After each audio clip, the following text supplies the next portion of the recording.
एक दिन राजा की नजर गई अपने लिए लाए गए खाने में पड़ी चम्मच पर जो काली पड़ गई थी। उसने नौकरों को बुलाया और कहा कि ये खाना किसने बनाया है, लेकिन जिस बेचारी लड़की ने खाना बनाया था उसने कहा कि मैं नहीं जानती ये सब कैसे हुआ। राजा को गुस्सा तो इतना ज्यादा आया था कि वो उन सबको मार देना चाहता था, लेकिन महामंत्री ग्यून ने राजा को शांत किया। उसके बाद राजा ने ग्यून से पूछा कि तुम्हें मेरा हमशक्ल मिला, लेकिन जब ग्यून ने ना कह दिया तो राजा बहुत दुखी हुआ। राजा ने उसे जल्द से जल्द अपना हमशक्ल ढूंढने के लिए कहा। फिर सभा में सभी मंत्रियों ने जियोंग हो को इस चाल के लिए जिम्मेदार ठहराया। जियोंग हो दरअसल रानी का भाई है। ऐसी बातें फैल रही थी कि रानी का परिवार राजा के खिलाफ चाल चल रहा है। सभी मंत्रियों ने जियोंग हो को फांसी देने की मांग की, लेकिन महामंत्री ग्यून की सलाह थी कि अफवाहों की वजह से फैसला न लिया जाए। अब राजा सोच में पड़ गया। वो सभी मंत्रियों की बात भी नहीं टाल सकता, लेकिन उसके पास जियोंग हो के खिलाफ सबूत भी नहीं थे। इसीलिए उसने जियोंग हो को फिलहाल के लिए कैद में रखने के लिए कहा। ये सब देखकर रानी दुखी होकर वहाँ से चली गई। वो जानती थी कि जल्द ही उसके भाई का सर काट दिया जाएगा, क्योंकि सभी उसके खिलाफ थे, और फिर कुछ वक्त बाद उसका भी। कुछ दिनों बाद रॉय नाम का एक आदमी नौटंकी करके राजा का मनोरंजन करने के लिए वहाँ आया। वो इस वक्त मजाक मजाक में राजा की नकल कर रहा था, पर तभी अचानक एक खास सिपाही की नजर उसके ऊपर पड़ी। इसके बाद ग्यून के कहने पर उसे किडनैप करके उसके सामने पेश किया गया, और जब उसने रॉय को देखा तो वो चौंक गया। वो राजा का हूबहू हमशक्ल था।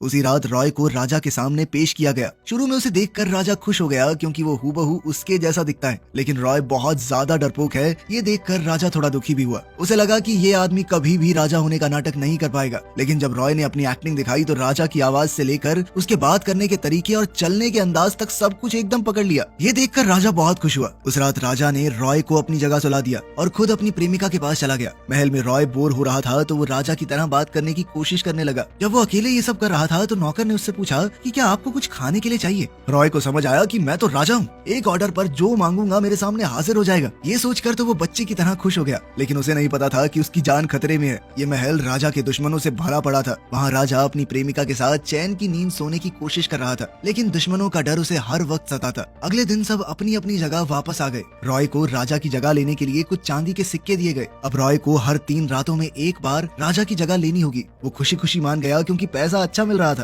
कुछ दिनों बाद चम्मच के काले पड़ने का सही कारण सामने आया। खाना जब मुर्गियों को दिया गया तब उन्हें खाना खाने से कुछ भी नहीं हुआ। असली वजह थी बांस से बनाया हुआ नमक, जो खाने में इस्तेमाल हो रहा था। ग्यून ने राजा को ये बात बताई और कहा कि रानी के भाई को छोड़ दीजिए, क्योंकि इस हिसाब से तो लग रहा है कि वो बेकसूर है। राजा ने कहा कि मैं जानता हूँ जियोंग हो दुश्मन नहीं है, बल्कि वो तो मेरी तरफ है, उस पर भरोसा है मुझे, लेकिन मेरे दुश्मनों को ऐसा लगना चाहिए कि वो जीत रहे हैं। इसके लिए मुझे उसकी जान की कुर्बानी देनी होगी। उस रात ग्यून को एक हैरान कर देने वाली खबर मिली। राजा को जहर दे दिया गया था। ग्यून राजा के पास भाग कर गया। डॉक्टर ने कहा कि राजा की हालत खराब है और शायद वो नहीं बचेगा। ग्यून को लगा कि अगर लोगों तक ये खबर पहुंच गई कि राजा मर चुका है तो प्रजा में बहुत ज्यादा हबड़ा दबड़ी मच जाएगी और दुश्मन देश कमजोर समझकर हमारे ऊपर हमला कर देंगे। ग्यून जानता था कि इस बात की खबर डॉक्टर ने सिर्फ उसे और एक और मंत्री को दी है, इसलिए ग्यून ने बाकी दोनों को भी इस बात को राज रखने के लिए कहा। उसने राजा को अपने इलाज के लिए गुप्त जगह पर भिजवा दिया और रॉय को उसकी जगह पर बैठा दिया। ग्यून ने उसे वादा किया कि तुम्हें 40 चांदी के सिक्के मिलेंगे। पहले तो रॉय ने मना कर दिया ताकि पैसे और ज्यादा मिले, लेकिन जब कोई जवाब नहीं आया तो रॉय वापस आ गया, इस बहाने कि मैं देश के लिए कुछ भी कर सकता हूँ सर। 40 चांदी के सिक्के क्या 20 दे देना? चलो 40 ही ठीक है। उसी पल से एक नई कहानी शुरू हो गई। रॉय अब राजा की जगह पर बैठने लगा। अब ग्यून सभी चीजों का ध्यान रखने लगा और साथ ही रॉय को राजा के तौर तरीके समझाए। उसने रॉय से कहा कि जो भी काम हो उसे चुपचाप होने दे और ज्यादा किसी से बात न करे, और खास तौर पर उसे रानी और राजा की किसी भी प्रेमिका से मिलने की इजाजत नहीं है, क्योंकि वो चाहे जितना मर्जी अच्छा एक्टर हो, उनकी रानी और प्रेमिका को बेवकूफ नहीं बना पाएगा। इसी बीच रॉय को महल के कई राज पता चले। उसे राजा की ठाट बाट पता चले कि राजा तो हगने के लिए भी कहीं नहीं जाता। नौकर उसके लिए एक बर्तन लेकर आते हैं और बाहर इंतजार करते हैं कि राजा आराम से अपना काम कर ले, और फिर उसे बधाई देके अपने हाथों से राजा को साफ करते हैं नीचे से। राजा का एक खास डॉक्टर फिर जो उसने निकाला है उसकी जांच करता है और उसके आधार पर कहता है कि सब कुछ ठीक चल रहा है राजा के साथ या कुछ गड़बड़ है। उसके खाने की जांच करने वाली टीम भी थी, जो राजा के खाने से पहले ये खाकर देखती थी कि जहर तो नहीं है इसमें। जब वो लोग हाँ में जवाब देते तभी राजा खाना खाता। इतना सारा लजीज खाना देखकर रॉय उस दिन खुद को रोक नहीं पाया। बाद में उसे पता चला कि रसोई घर में काम करने वाले लोग राजा का बचा खुचा खाना खाते हैं, लेकिन उस दिन जब रॉय पूरा खाना खा गया तो उन लोगों को भूखा रहना पड़ा। उसे राजा की बहुत सारी प्रेमिकाओं के बारे में भी पता चला। उसके मन में एक बार तो आया कि मिल आता हूँ, लेकिन बाद में उसने ऐसा नहीं किया। एक चीज जो रॉय को बहुत ही अजीब लगी वो ये थी कि कोई भी छोटी गलती हो जाती अगर नौकरों से तो कहने लगते कि राजा जी हमें मार दीजिए, हमने बहुत बड़ा पाप कर दिया है। रॉय को उनकी इन हरकतों से बहुत चिढ़ मचती थी। फिर एक दिन रॉय ने रानी को देखा। उसे महसूस हुआ कि रानी बहुत दुखी है। उसके चेहरे पर बिल्कुल खुशी नहीं थी। रॉय के दिल में उसे और जानने की इच्छा जाहिर हुई, लेकिन मुख्यमंत्री ने उसे याद दिलाया कि रानी से मिलना सख्त मना है। जैसे ही रानी ने रॉय की तरफ देखा तो वो छुप गया। एक राजा होने के नाते ये बड़ी अजीब सी हरकत थी। फिर उसे वहाँ से चुपचाप निकलना पड़ा। लेकिन उसे एक पल में रानी को लगा कि मेरा पति जो कि क्रूर और निर्दयी राजा है वो कुछ अलग सा लग रहा है। जैसे जैसे ट्रेनिंग खत्म हुई, ग्यून ने रॉय को बताया कि कल राजा की सभा है, तुम्हें उसमें जाना होगा। ग्यून ने उसे खास तौर पर कुछ मंत्रियों से सतर्क रहने को कहा, क्योंकि वो खतरनाक लोग हैं, बाल की खाल उधेड़ देते हैं। पहले भी कई बार अपनी राजनीतिक चालों से उन्होंने राजा को गलत फैसले लेने पर मजबूर किया है, लेकिन गृह मंत्री तो सबसे खतरनाक है, वो उन सबका लीडर है। फिर ग्यून ने रॉय को एक चिट्ठी दी। कल उसे ये चिट्ठी पढ़नी होगी और कई आदेश देने होंगे। लेकिन जब रॉय ने पढ़ना शुरू किया तो ग्यून और मुख्यमंत्री हैरान रह गए। एक पल के लिए उन्हें लगा कि राजा ही उनके सामने बैठा है। अगले दिन राज्यसभा शुरू हुई और रॉय वहाँ एक राजा की तरह आया, चिट्ठी पढ़ने को एकदम तैयार। लेकिन जब उसने चिट्ठी खोली तो वो एकदम खाली थी।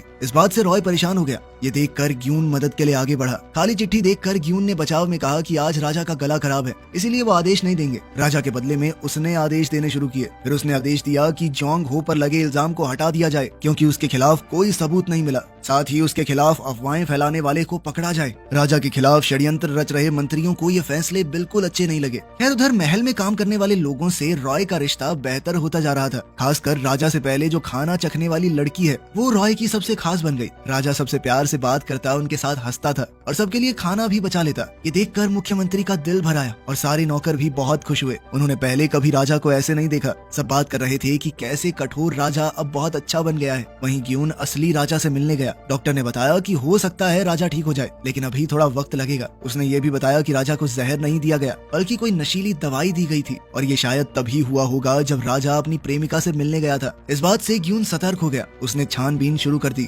इसके बाद हम देखते हैं कि गृह मंत्री राजा की प्रेमिका से मिलने गया। उसने प्रेमिका से पूछा कि राजा आजकल उससे मिलने क्यों नहीं आ रहा। उसने कहा कि मैं नहीं जानती, लेकिन राजा ना तो रानी से मिल रहे हैं ना ही अपनी बाकी प्रेमिकाओं से। ये बात गृह मंत्री को थोड़ी अजीब सी लगी। फिर उसे पता चला कि ग्यून ने राजा की प्रेमिका के बारे में छानबीन शुरू की है। पकड़े जाने के डर से उसने आदेश दिया कि सभी सबूत मिटा दिए जाएं और राजा की प्रेमिका को मार दिया जाए। जब ग्यून वहां पहुंचा तो पता चला कि प्रेमिका तो गायब है और वहां आसपास की जमीन जली हुई थी। अगले दिन गृह मंत्री अपने कुछ और साथियों के साथ रॉय के पास आया। उन्होंने कुछ नए कानून लागू करने का प्रस्ताव रखा और रॉय ने बिना कुछ सोचे वो सारे प्रस्ताव पास कर दिए, जैसा उसे करने के लिए कहा गया था। जल्द ही ग्यून को पता चला कि गरीबों से बहुत ज्यादा टैक्स लिया जा रहा है और रानी के भाई जियोंग हो के खिलाफ फिर से जांच के ऑर्डर हो गए थे। उसने रॉय से पूछा कि तुमने ऐसा क्यों किया। तब रॉय ने बोला कि तुमने ही तो कहा था कि मंत्री जो प्रस्ताव लेके आएंगे उसे पास करना है। ये सुनकर ग्यून गुस्से में आ गया। उसने उसी वक्त एक सभा बुलाई ताकि इन सब चीजों पर चर्चा हो सके। ग्यून थोड़ा गुस्से में परेशान लग रहा था, लेकिन रॉय एकदम शांत है। उसने मुख्यमंत्री से पूछा कि लोगों के ऊपर किस तरह से टैक्स लगाया जाता है, जिसके बाद मंत्री उसे राजा की लाइब्रेरी में ले गया। वहाँ उसे पता चला कि पूरा राज्य पहचान टैक्स के सिस्टम पर चल रहा है, जहाँ हर एक आदमी एक ही टैक्स देता है, चाहे वो कितना भी कमाता हो। जिनके पास जमीन नहीं है उन्हें भी जमीन का टैक्स देना होता है। इस वजह से बहुत से लोग देश छोड़कर जा रहे थे। उसे पता चला कि एक बार राजा ने ऐसा सिस्टम लागू किया था जिनमें सबको अपनी कमाई के हिसाब से टैक्स भरना होगा, लेकिन एक साल के अंदर ही उसे हटा दिया गया, बड़े बड़े जमींदारों के दबाव की वजह से। उसके बाद खाना चखने वाली लड़की खाना लेकर आई।